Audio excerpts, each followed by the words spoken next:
Welcome to our channel, ladies and gentlemen. The Kenyan political scene is becoming very interesting. But one thing that the Kenya Kwanza and the Azimio supporters have agreed on is one. William Samoei Ruto and the Kenya Kwanza administration has failed Kenyans in the sense that they have refused to implement the promises that they gave to Kenyans during their campaigns. The cost of living is getting higher by the day, courtesy of the Finance Bill 2023 that increased the VAT on fuel from 8 to 16%. There is that housing deduction, and everything has gone haywire. Investors are running away. The cost of education is just too high. Insecurity is something that has become a menace. Bandits are taking over and terrorists are all over. And people know that the chief economic advisor of the government, David Ndii, told us in black and white that there is a lot of wastage in this government. Some government officials are telling us that their salaries have been inflated and the excess is going into people's pockets. And of course you all understand that there is a lot of corruption and middlemen dealing in very sensitive markets like the oil deal that has resulted in Uganda walking away, and many other countries are considering to walk away too. People have agreed. That is, you can't argue about that. Number two, Kenyans have got hopes that in 2027 William Ruto will be defeated very early in the morning. Of course, we know that he's got plans to ensure that in about 1 year to election, maybe in 2026, he will reduce the prices of all the basic commodities to hoodwink Kenyans to win the elections. And he also wants to ensure that he manages Azimio, maybe try to divide the Azimio into pieces, maybe Kalonzo to walk away, Raila remains alone. The same thing they've been trying to do with Jubilee. They want Jubilee to walk away. And people have got this feeling that if Azimio puts its house in order, then in 2027, Kenyans will have a reprieve because William Ruto is choking them. Number three, there is a general feeling that if Kalonzo Musyoka is supported by the Azimio brigade, then he will defeat Ruto very early in the morning. Raila has indicated that they can support Kalonzo. Uhuru Kenyatta, when he resurfaced after a long sabbatical leave, went straight to Kalonzo's backyard. An indication that many experts feel was a coded message that they can support Kalonzo Musyoka. So those three things are in point blank. But then there seems to be a wasted chance. Kalonzo is about to throw away that chance. And if he's not very careful, he's going to fall into a dangerous trap. Recently, in fact about 2 days ago, Kalonzo and Kimani Ichung'wah reported to Kenyans that the dialogue committee reached a conclusion on issues that they had been deliberating on.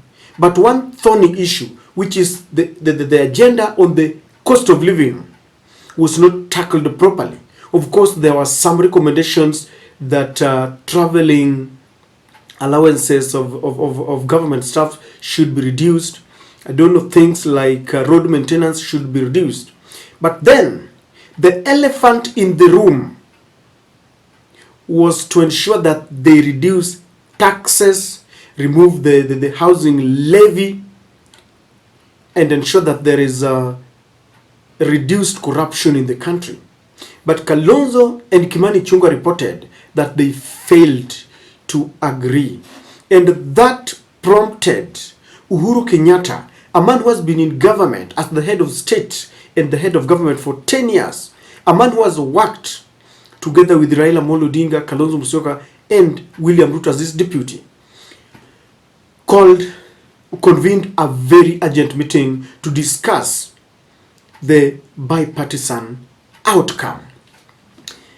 The Nation reported that, and he cautioned against signing a deal that will go against the Kenyan demands, the high cost of living, pragmatic ways of dealing with the cost of living, which is reducing the tax, the punitive taxes that were imposed, especially on oil products, reduction or removal of the housing levy, and of course reintroducing subsidies. And Uhuru warned that if Azimio is not careful, then they should forget about 2027. And because the vector seems to be pointing at Kalonzo Musyoka as the next flag bearer, Uhuru warned him to be cautious of repeating one mistake that Raila did in 2022. In 2022, people had hopes that Raila was going to be the president. But then immediately when they got into a handshake, and that handshake was a wonderful one, it emerged as a ceasefire. It brought peace and tranquility into the country. It allowed Uhuru to traverse the opposition strongholds and getting projects there. But it angered William Ruto, and William Ruto campaigned with it. And he accused Uhuru Kenyatta as the man who had brought our economy to its knees, and they were saying that it was Raila who was advising Uhuru Kenyatta.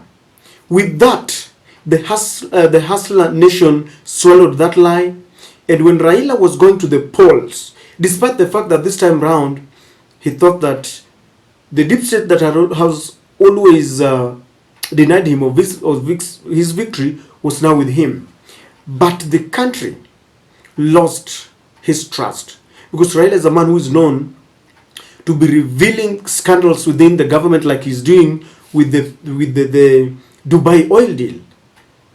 So some people thought that Raila has gotten into bed with the corrupt government, and so we cannot elect him. And I know there are other nitty-gritties, that the major one is that elections were stolen, period. But then I'm talking of the other sidelines, like people were saying, there are people who would have voted for him, but they were saying that Raila ndiye ametuharibia nchi. So if Raila signs this deal, one person who stands to lose heavily is Kalonzo Musyoka. You see, Raila Amolo Odinga has failed to become a president of this country because of his magnanimity, the ability to forgive and forget and work with his worst nemesis. He did that with Moi, who had detained him for a period of 9 years. He worked with Mwai Kibaki, who robbed him in broad daylight of his victory in 2007. He shook hands with Uhuru Kenyatta after a very controversial election that even Maraga, the former CJ, nullified.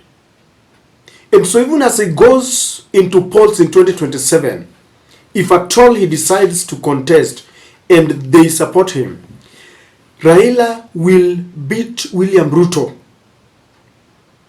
but he will not be declared by the IEBC. I can assure you, because Raila himself has told us that the powers that be, our colonial masters and the West, do not want him. They have labeled him as a socialist and a communist. See, these people would like to work with the capitalists like William Samoei Ruto. So Raila is one person who does not, stand to lose so much, because if you look at Raila's history, there are things he has done to this country, and they can be counted. Raila fought for the second liberation when they fought against the Kanu regime, Nyayo, one party state. and he was detained. Raila fought for a strong constitution, the 2010 constitution, and we have it. And we can attach devolution to his efforts. And he continues to say that people who are with him, people like the slain Odhiambo Mbai, paid by their blood as a result of their stand on devolution, that their powers who never wanted devolution, they wanted resources to be concentrated in one area. So Raila has got something that he can tell the nation. Kalonzo Musyoka has very little to tell this nation. And his chance is lying in 2027.